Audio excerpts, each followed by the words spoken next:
मैं तीर्थराज Awasthi coaching classes में आप सभी का स्वागत करता हूं। दोस्तों, बहुत दिनों के बाद आज हमारी वीडियो आप सबको फिर मिलेगी, जो कि टॉपिक है अंग्रेजी में टेंस ग्रामर से लेके आया हूं। हम ग्रामर पोर्शन में present indefinite, present continuous, present perfect continuous के टेंस को अपलोड कर चुका हूँ अपने चैनल में। उसी के कड़ी में मैं आप लोग के सामने पास्ट इंडेफिनिट टेंस लेके आया हूँ, जो कि हमारे टॉपिक ब्लैक बोर्ड पे है। पास्ट इंडेफिनिट टेंस, जो कि हमारे बच्चों के लिए बहुत ही इम्पॉर्टेंट टॉपिक होता है, क्योंकि जितनी भी हमारी किताबें होती है वो पास्ट में होती है और पास्ट इंडेफिनिट ही लिखी गई होती है, बीते हुए समय के में होती है। तो यह इसलिए यह बहुत ही इम्पॉर्टेंट टॉपिक हमारे लिए बन जाता है और बच्चों के लिए भी। तो दोस्तों, इसीलिए मैं इस टॉपिक को लेके आया हूँ। तो दोस्तों, हमारे आप चैनल में बने रहें, लाइक सब्सक्राइब करना न भूलो और मैं टॉपिक की तरफ लेके चलता हूँ। दोस्तों, यहाँ पे पहचान बहुत ही ज़रूरी है, क्योंकि यहाँ टेंस में हम 12 टेंस पढ़ते हैं। अगर पहचान नहीं याद है तो हम टेंस को नहीं कर पाएंगे। जिस हिंदी वाक्य के अंत में ता था, ती थी, ते थे, आ, ई, आज शब्द आता है, तो अंग्रेजी में अनुवाद करते समय हम पास्ट इंडेफिनिट टेंस में करते हैं। इसके साथ हमारे कुछ नियम रूल होते हैं। अगर एक वचन या बहुवचन कर्ता के साथ जो हेल्पिंग वर्ब होती है, सहायक क्रिया होती है, वहाँ हम डिड का प्रयोग करते हैं। क्योंकि यहाँ पे एक ही सहायक क्रिया हो, तो जब एक वचन करता हो या बहुवचन करता है, उसके साथ डिड का ही प्रयोग करते हैं। अफर्मेटिव सेंटेंस में हम सहायक क्रिया का डिड का प्रयोग नहीं करते हैं, बल्कि वर्ब की सेकंड फॉर्म का प्रयोग करते हैं। निगेटिव इंटेगेटिव सेंटेंस में सहायक क्रिया डिड का प्रयोग करते हैं और क्रिया की फर्स्ट फॉर्म का यहाँ हम प्रयोग करते हैं। तो दोस्तों, हम अफर्मेटिव सेंटेंस की तरफ आप सबको लिए चलता हूँ। जो हमारा अफर्मेटिव सेंटेंस होता है, उसका स्ट्रक्चर क्या होता है, तो मैं अपने स्ट्रक्चर और उदाहरण के जरिए आप सबको इस टॉपिक को समझाने की कोशिश करता हूँ। जो हमारा अफर्मेटिव सेंटेंस है, अफर्मेटिव सेंटेंस, हमारा यहाँ स्ट्रक्चर जो होता है, सब्जेक्ट प्लस वर्ब की second form plus object plus ETC. तो दोस्तों, यहाँ वर्ब की सेकंड फॉर्म याद करना बहुत ही जरूरी है। अगर आपके सेकंड फॉर्म नहीं याद है तो आप अफर्मेटिव सेंटेंस को नहीं कर पाएंगे। जो हमारी की स्टोरी होती है वो ज़्यादा से ज़्यादा पास्ट इंडेफिनिट के अफर्मेटिव में होती है, सेकंड फॉर्म लगी होती है तो हमें नहीं पता चल पाता। तो एक उदाहरण है, राम घर गया, राम घर गया। तो यहाँ दोस्तों क्या है, सब्जेक्ट क्या है, राम है, और हमारी जो वर्ब है गया। गया की जो फर्स्ट फॉर्म होती है गो होती है, और इसकी सेकंड फॉर्म क्या होती है, वेंट। कहाँ जा रहा है, होम, होम। इस तरह से जो अफर्मेटिव सेंटेंस है, यहाँ सहायक क्रिया डिड का प्रयोग नहीं करेंगे, बल्कि वर्ब की सेकंड फॉर्म का इस्तेमाल करेंगे और ऑब्जेक्ट और प्लस एटीसी अगर आता है तो यहाँ हम प्रयोग करेंगे। अब हम निगेटिव की तरफ ले चलते हैं आप सबको। निगेटिव का जो स्ट्रक्चर है, अब निगेटिव और इंट्रोगेटिव में यहाँ बच्चे गलतियाँ कर जाते हैं फॉर्म लिखने में। Negative sentence, subject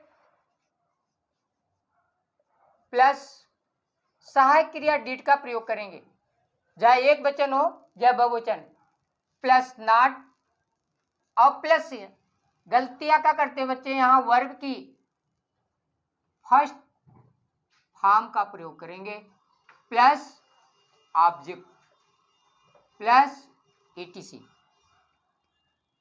subject plus did plus not, verb की फर्स्ट फॉर्म प्लस ऑब्जेक्ट। दोस्तों अफर्मेटिव में अभी हम वर्ब की सेकंड फॉर्म का प्रयोग कर रहे हैं, लेकिन यहाँ वर्ब की फर्स्ट फॉर्म का प्रयोग करेंगे।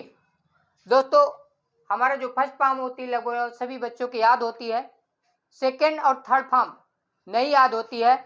इसका बच्चे अगर तभी याद हो पाएगा जब उसको बार बार हम अपने यूज में लाएंगे या दैनिक जीवन में बोलेंगे, तभी यूज आपको याद हो सकता है। हम इस पे एक उदाहरण बता देते हैं, जैसे राम पत्र नहीं लिखता था। राम पत्र नहीं लिखता था, तो राम यहां सब्जेक्ट है दोस्तों।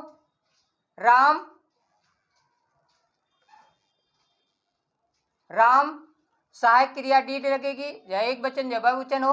राम डिड नॉट, वर्ब क्या है, लिखना, फर्स्ट फॉर्म राइट होता है, राइट लिख देंगे। उसके बाद हमारा ऑब्जेक्ट क्या है, लेटर।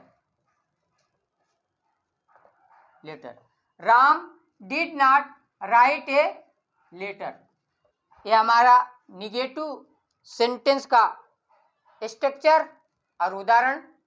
इसके बाद हम आप सबको इंट्रोगेटिव की तरफ लिए।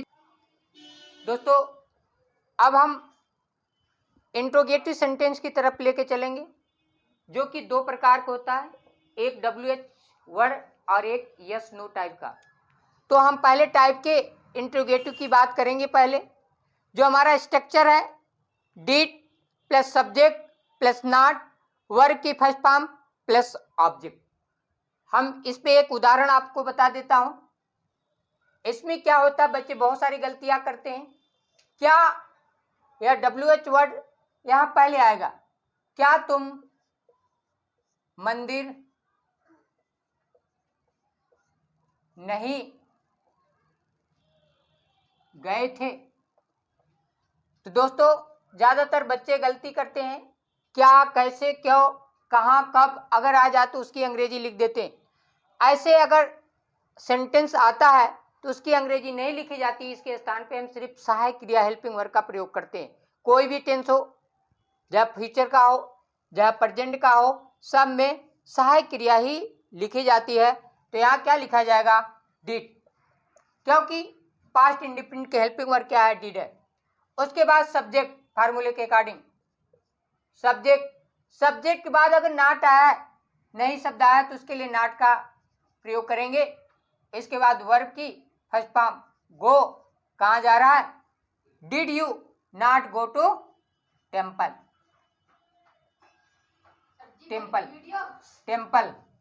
ठीक है, did you not go to temple,